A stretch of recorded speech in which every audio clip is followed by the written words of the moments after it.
Shut up and sit down.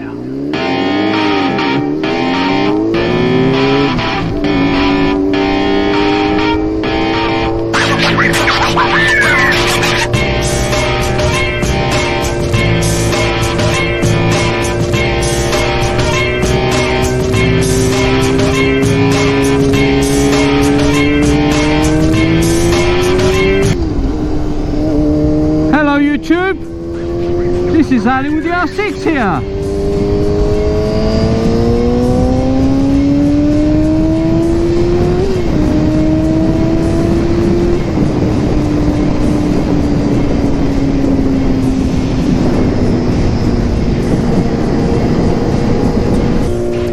Such a beautiful day, such a beautiful day. It's 1st of November guys, so outside it's a bit chilly and we are going to the beach, eh?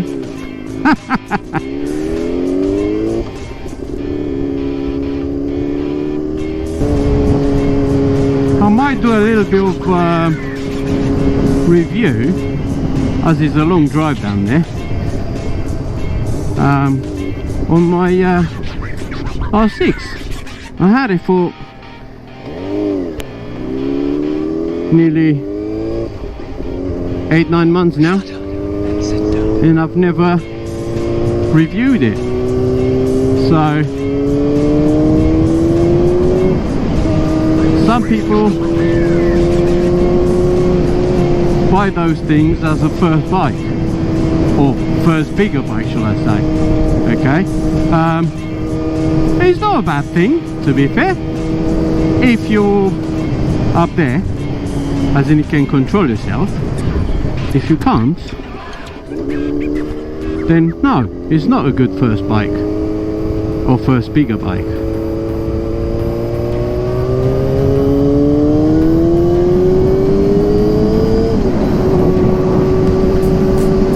This is a 2005 Yamaha R6 and it's the 5SL model. What that means, it's got Delta Box 3 chassis, which is very light. I think the whole thing wet is about 161 kilos. Super light compared to other bigger bikes out there, or mid-weight bikes.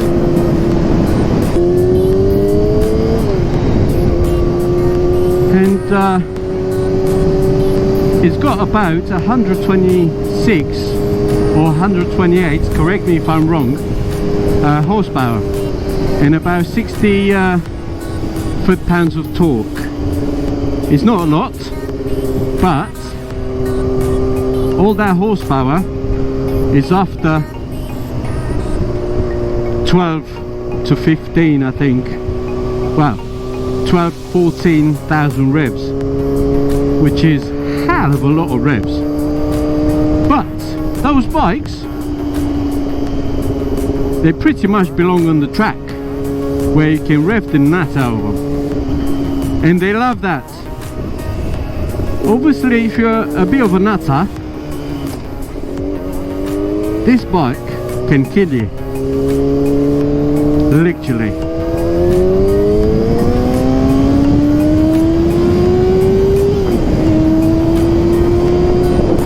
See what I mean? All you need is to twist that throttle a little bit, and that's it. Goes. And it bloody goes. In no time, you'll have 100 miles an hour. So what else do I think about this R6? It's a very good looking bike. Even for 2005, that is 16-17 years old now, because we're nearly 2022. Alright, it's such a good looking bike. Also, they call this one the bastard baby. Oh gosh. So back in 2006, you still can get this in 2006, but whatever was left over, as in from the dealers, and they haven't registered in 2005. They registered in beginning of 2006. Okay. In 2006 they brought the new model out, the 2CO, I believe. Correct me if I'm wrong, please. On this one, on the 5SL, the bastard baby, they thrown everything at it. They put upside down forks, the Delta Box 3 chassis. So compared to the 2004, 2000, some of them 2005 and 2006, if they've not been registered, you can see them with the normal forks instead of the inverted ones. This looks much better, handles much better. The suspension is like really nice. When I bought it, I didn't need to adjust it at all. When I had the service done, I've asked the mechanic if he can fault it at all, and he said no. He checked it all around, he checked the seals and everything, all good.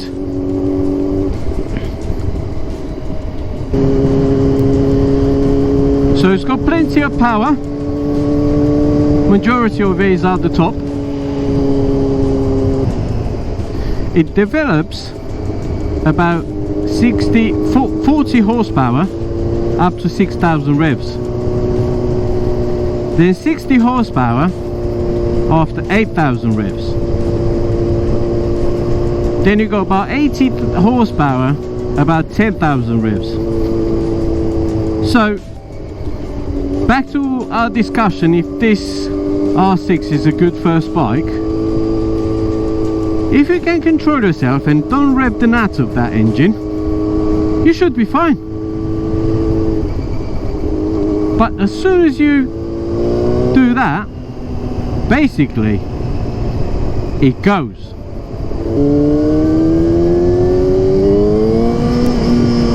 See? Actually, that's more than 60 horsepower. That feel like, oh gosh, it throws you over. Just want to go. He just wants to go. Also, they're known to be very light at the front end, and if you do go a little bit of if you do give it a little bit of beans, the front end can go up in the air and your steering will be all over the place. Hence, I've got a steering dampener on this one.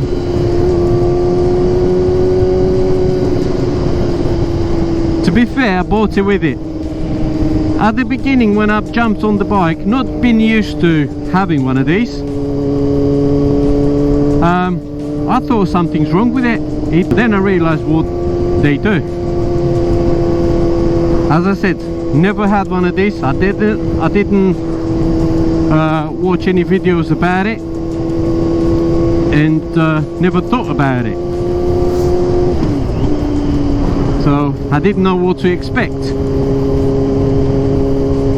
But then I got used to it. I will probably not have a motorbike without a steering dampener. It's such a good accessory. So yeah, about this R6.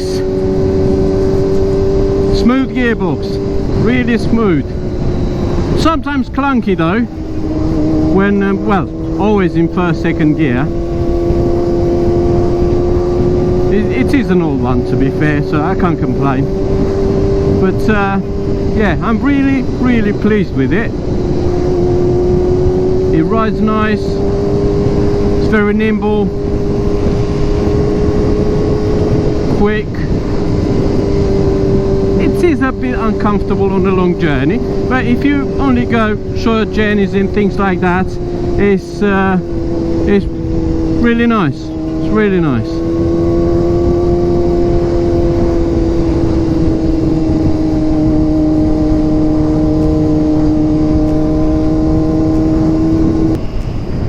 Few things I I don't like about this R6,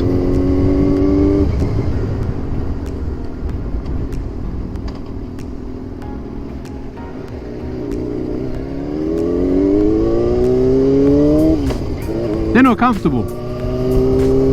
I mean, they're okay for a short blast, but those are not bikes for commuting or for you know, long trips away and things like that. They belong on the track. That's where you are comfortable on one of these. But proper things I don't like about it: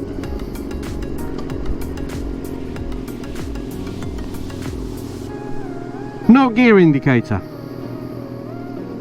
Awful. I mean, I got used to it. I don't really need a gear indicator personally, but it's nice to have.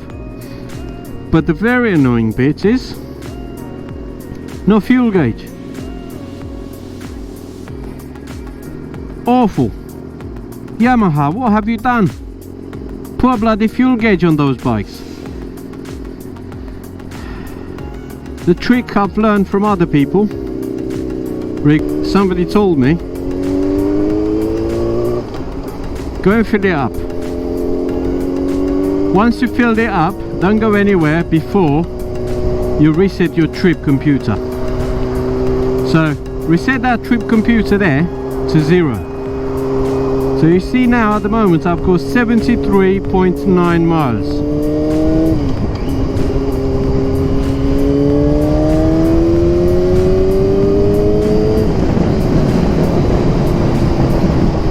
So when I've reset the trip computer,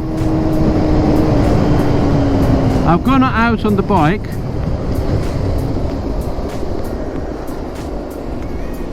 until I've got the red light. So when I had the red light on, I had about 116 miles. Okay, 116 miles. So probably when I go to reserve, you have another, I don't know, another 15 miles I suppose in the tank, which is not a lot. If you can't find a fuel station nearby within 15 miles, that's it, you need to walk home and push the bloody thing. So at the moment we have 74.2,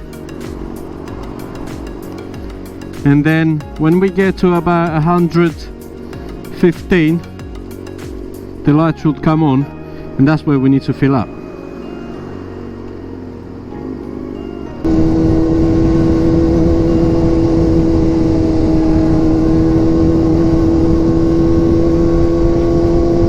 I probably mentioned in my old video with the walk around, I've got a power commander installed on this bike.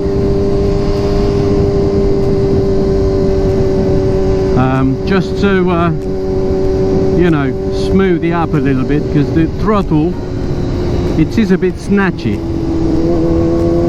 So if you are heavy-handed, you can get in serious problem.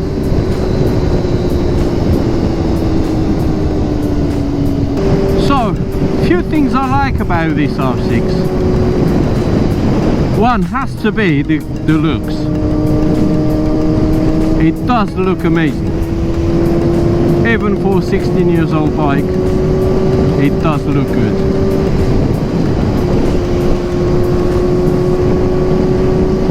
Then you got the sound. Oh my gosh, it sounds amazing.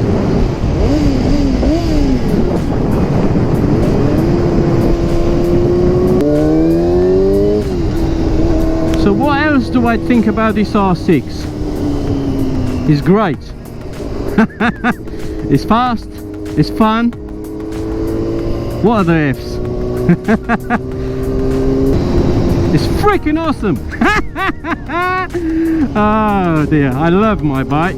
I really love my bike.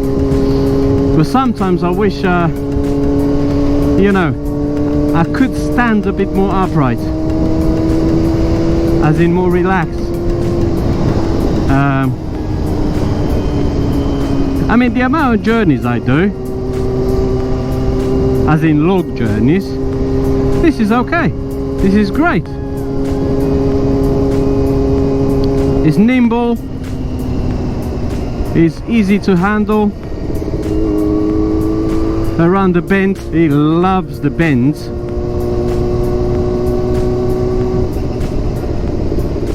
Hope you can hear my R6 now has got a different tune. That is because I've removed the DB keeler.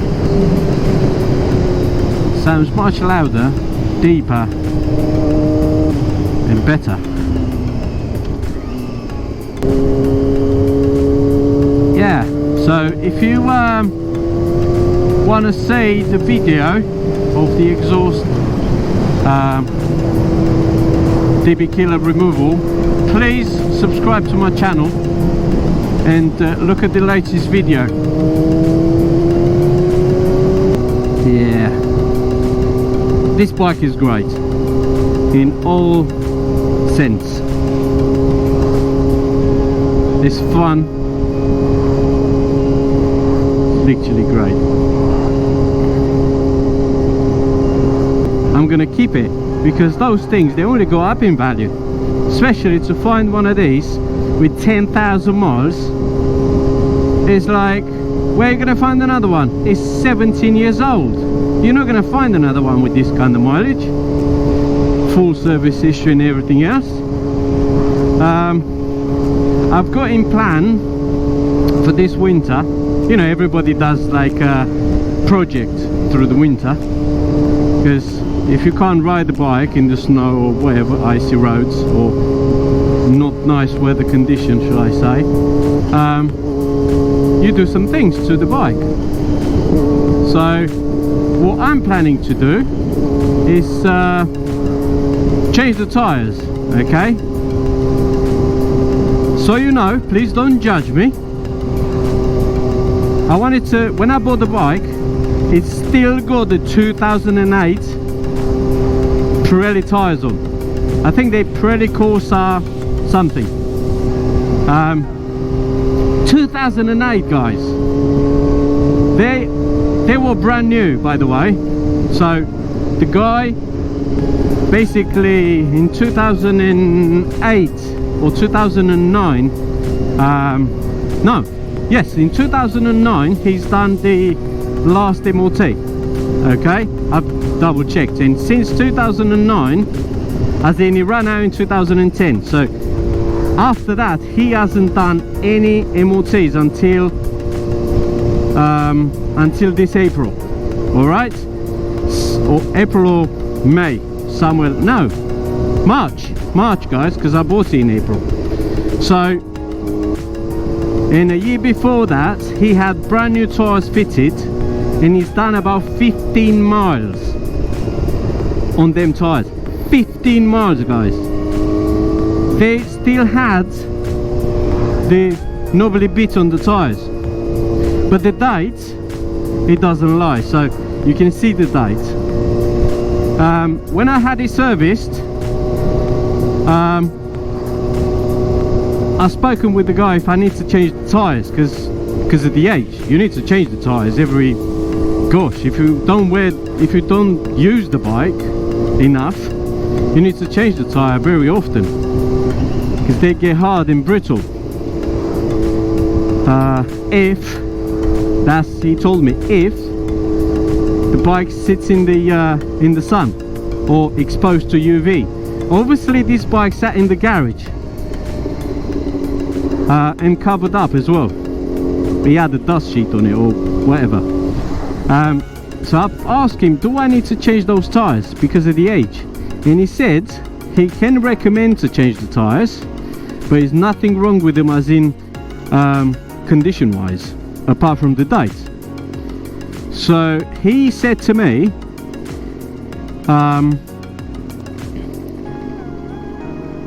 get the summer out of it, have fun on the bike this summer, and during the winter when you do things to the bike, as in, you know, I like to paint the wheels. If I'm gonna paint the wheels, I might as well change the tires. So today we had fun, really much fun, like this.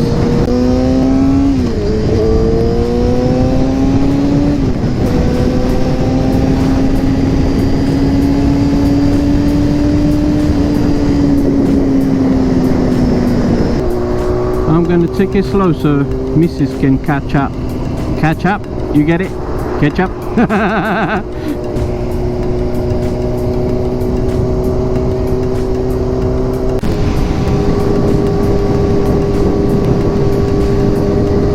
Hope you enjoy my video, guys.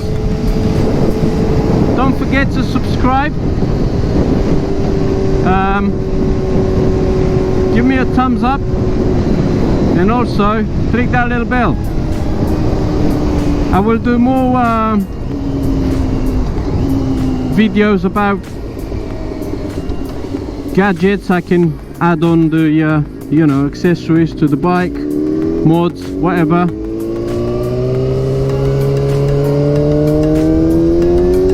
And also ride outs.